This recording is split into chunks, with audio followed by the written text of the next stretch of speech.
खेसारी लाल का कल एक और नया बेहतरीन गाना रिलीज़ होने वाला है। जैसा कि आप लोगों को मैंने पिछले वीडियो में भी बताया था कि खेसारी लाल यादव का एक और नया बेहतरीन गाना रिलीज़ होने वाला है, जिसका टीज़र आज आ चुका है। बताया जा रहा है कि खेसारी लाल का कल ये गाना कल सुबह ही 6:30 बजे रिलीज़ हो जाएगा और इस गाने को बदनाम इंटरटेनमेंट पर रिलीज़ किया जाएगा।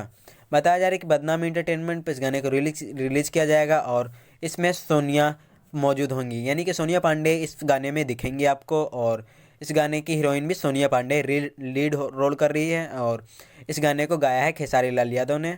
और इस गाने के राइटर हैं कृष्णा बेदर्दी। जी हाँ, कृष्णा बेदर्दी काफ़ी पुराने राइटर हैं और इस गाने को भी उन्होंने ही राइट किया है।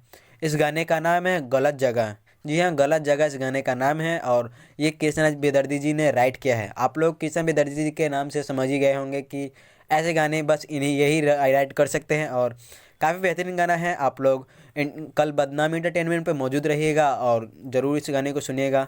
हमारी जानकारी आप लोगों को कैसा लगा आप लोग कमेंट करके ज़रूर बताइए और हमारी वीडियो को आप लाइक करिए और ऐसी और भी नई जानकारी के लिए हमारे चैनल को सब्सक्राइब कर लीजिए। तो फिर मिलेंगे और नए किसी वीडियो के साथ। जब तक के लिए जय भोजपुरी इंडस्ट्री।